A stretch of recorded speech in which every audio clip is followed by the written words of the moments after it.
Welcome to Love in Retrospect. We'll be looking at how dating has evolved over the generations. And I'm your host, Ricky Toth. I'd like to welcome our guests. Thank you guys so much for being here today. We're going to go ahead and start off with Dan Turlow.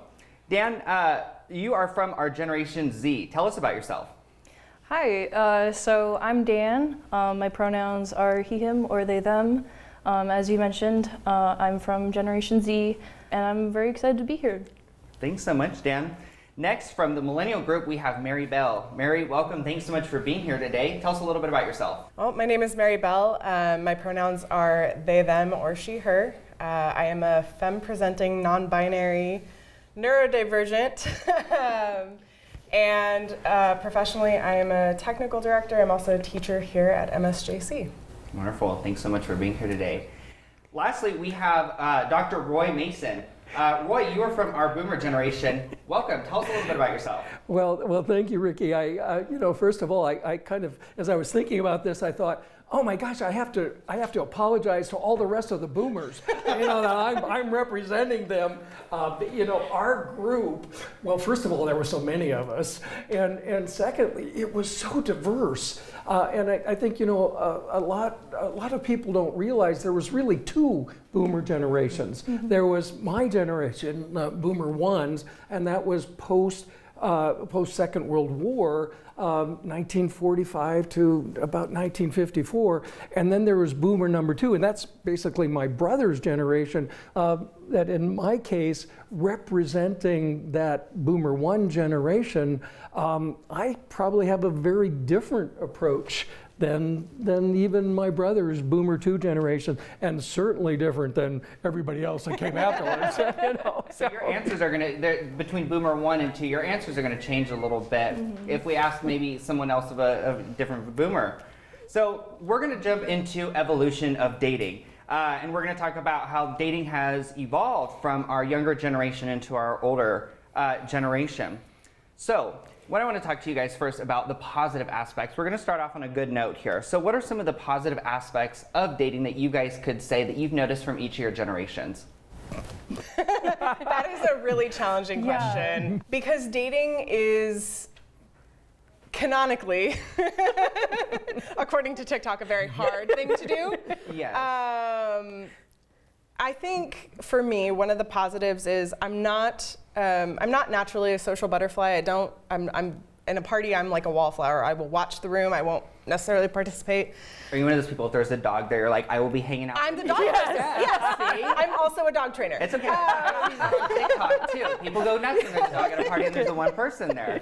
That's me. I'm the dog person. So, I think one of the positives is actually getting to put myself out there and meet people, which is not a skill that I have personally worked on a lot. I like keeping to myself. I like my dogs. I like my routines. And putting myself out there, I think, while it's challenging, it is a positive aspect of dating. That's true. Roy, what would you have to say?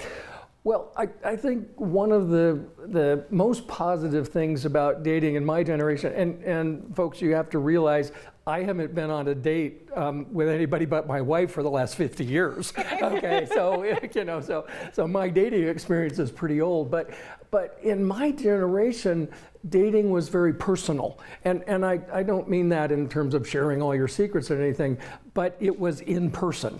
You had an opportunity to not only talk to the person, but to see them, to experience those non-verbal kinds of communication things that I think generations now perhaps miss some of that. You had to be present actually face to face. Absolutely. With all the warts and pimples and everything, it was. Dan, what would you have to say about anything positive with dating over the generations? For me, I feel like one of the positive things is that my generation has had a lot more exposure to that kind of normalization of therapy and being open about emotions and being able to understand and identify when something is going right or wrong, and having that language to be able to communicate with each other to kind of figure that out, which I feel like, I don't know, in the past it kind of looked to me more like we're just going to ignore this. There's going to be an elephant in the room. Whereas like with my generation, we're going to talk about it. We're going to address it. Like we're going to use the language that we have to figure this problem out. There's a lot more confidence there. Like you're gonna address the problem, you're gonna be present. I like that. So now we talk about how dating is the first thing. So let's talk into the ultimate goal, depending on the generation of dating. Let's talk about marriage a little bit. Now, how has marriage, that view changed for you guys? Something from a long-term relationship leading into marriage. What would you guys say with that aspect? How has it maybe changed, or what do you guys currently view it as within your generation? Well, Rick, maybe I should start with that.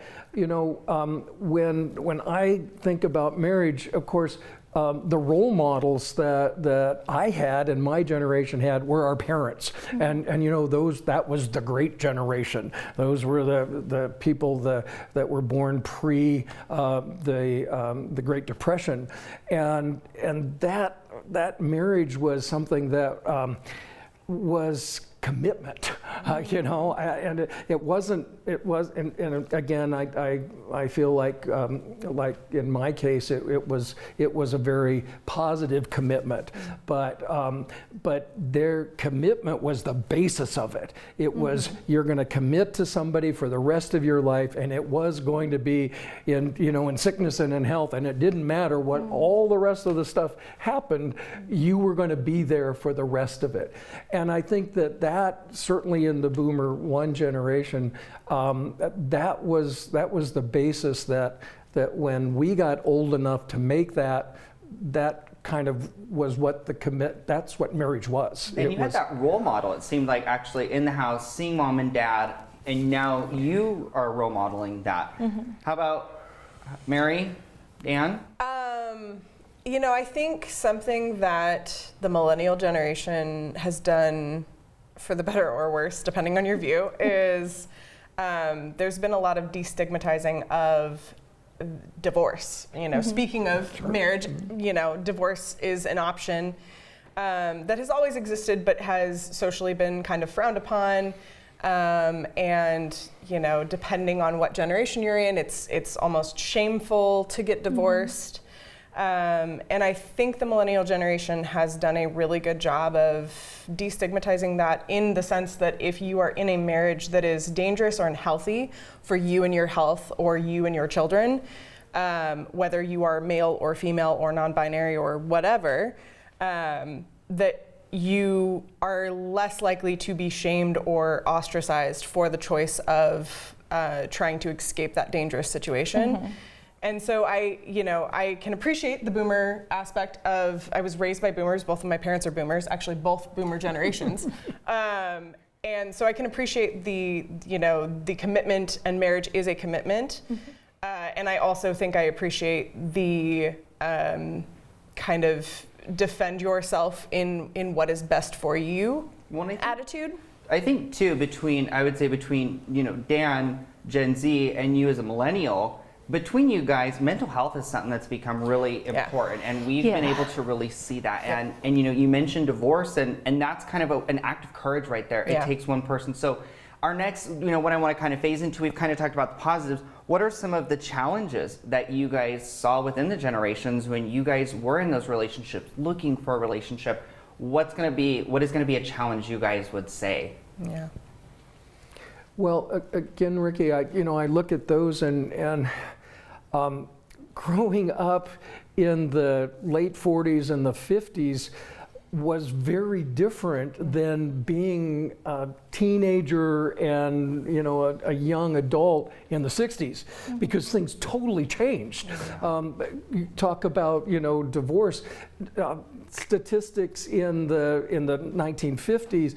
90% of women in that age category were married. And 10 years later, by 1960, that had dropped to 60%.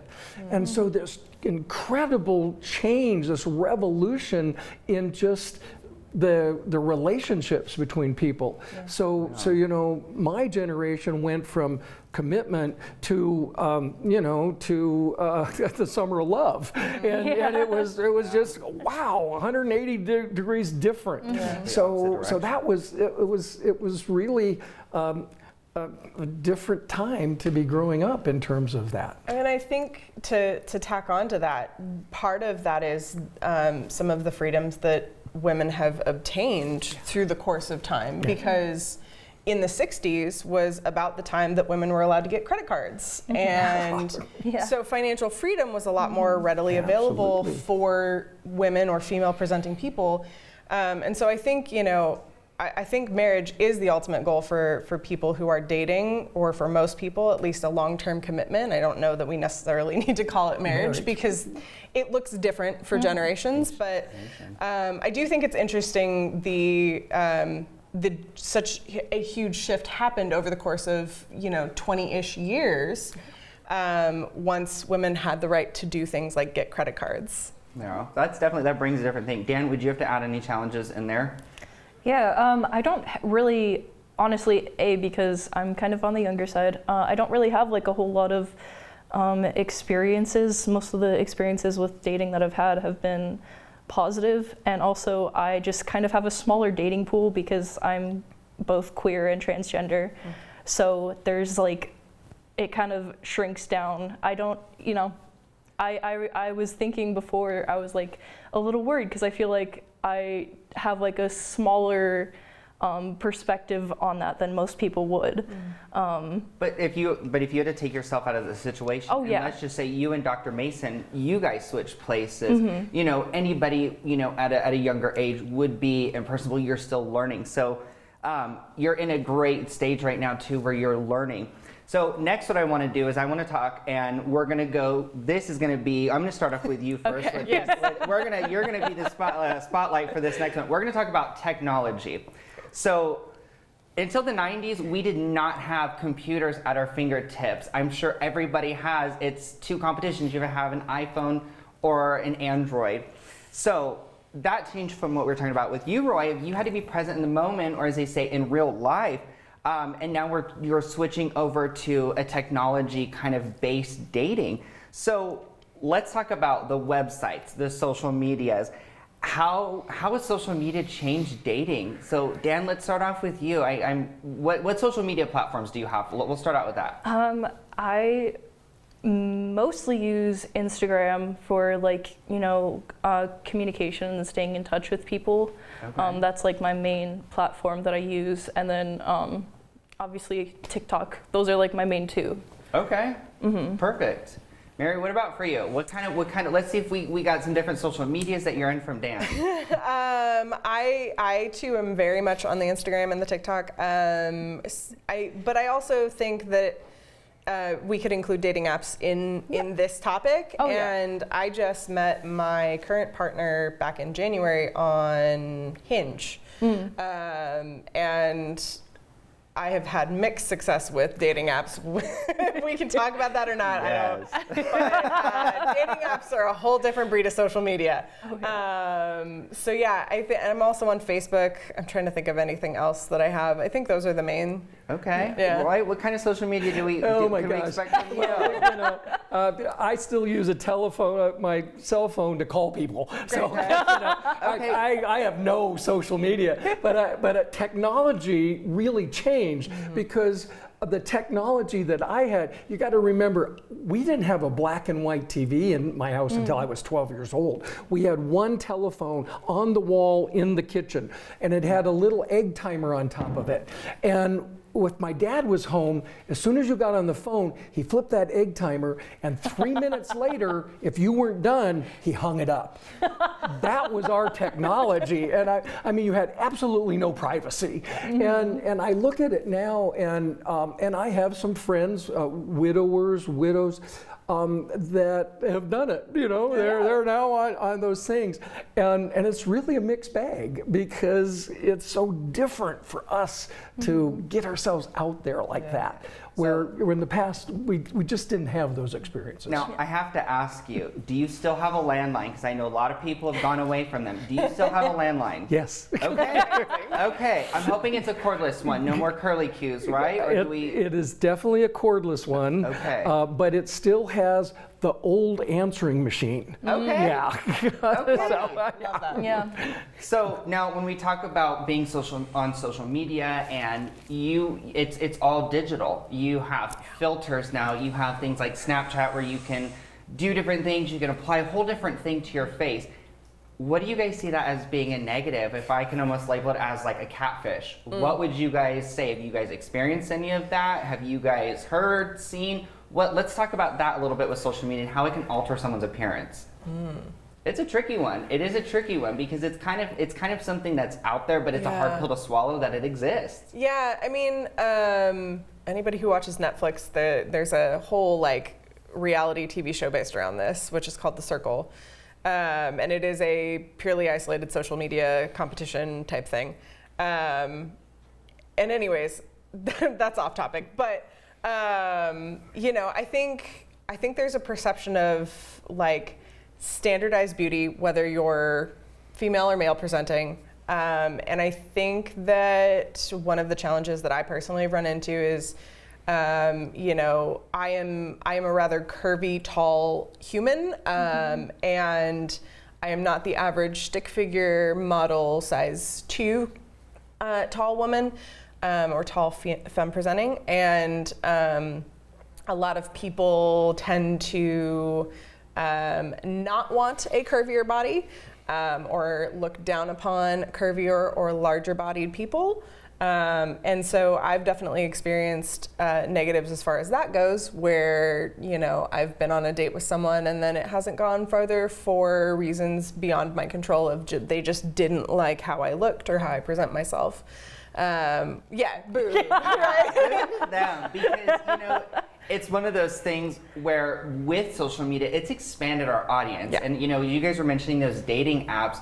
You could set your location and look like you're in Irvine, you're in Orange County. And so with that, it does make you appeal to a whole different audience, and it gives you that comparison on what's really out there. And it all kind of alters our mind on it gives us a false expectation almost too, I will say with that. Now, with the technology that we have and FaceTime, I know Skype used to be around, not so much anymore, but would you guys say that, like, how that communication using that technology, FaceTime, text messaging, phone calls, if you guys had to say a preference for you and someone who you're communicating with to form a relationship, what are going to be some things that you guys find important? You guys want to FaceTime? Do you prefer the late night phone calls, the text messages? For me, late night phone calls and text messages, those are like, especially like the late night phone calls, those are like my love language. I love receiving them. I love like the words of affirmation. Yeah, There you go. I love like calling up my partner when I've had like a bad day and I'm like, hey, I love you, like just getting to hear his voice. And that's great because a lot of people don't like talking on the phone. So getting that vocal emotion is something great as well. Yeah, I, in my younger years, definitely preferred text or phone call. I think now I prefer FaceTime because studies have shown that while we all know that most of our communication is nonverbal, something like 80% of it is nonverbal. 50% of that is your body language, and the other 30% is your inflection and tone. And so the words that you say don't necessarily matter. It's how you say them and the intent behind them that is shown through your body language. And so as I've gotten older, I've started to prefer more like FaceTime things because as a neurodivergent person, it's sometimes hard to read context. Yeah. And a thing I like to add about that is something that my generation has kind of brought is like tone tags. And like, because I think it's very clear to anyone who has ever texted someone that like it's very easy for miscommunication to happen, especially when you're just reading text. So my generation, I know quite a few of us tend to use like tone tags, which are like you'll have like /SRS, which means serious, or like /GEN, which means like genuine. So you can kind of negate that. It's like we might know them as like abbreviations. Yeah. But, so it looks like that's all the time that we have, and as you guys can see, across the generations, things have changed. And as you guys, it's up to you to kind of fit in what's gonna be best, what's gonna fit for you, but that's what's unique about all of us is we're our own individual person. So I'd like to thank everybody out there for watching. Thank you guys so much for being here today. It was so great to actually me being your guys' host and learning from you guys as well, and I hope everybody out there got to learn as well. Thank you, Ricky. Thank you. Appreciate it.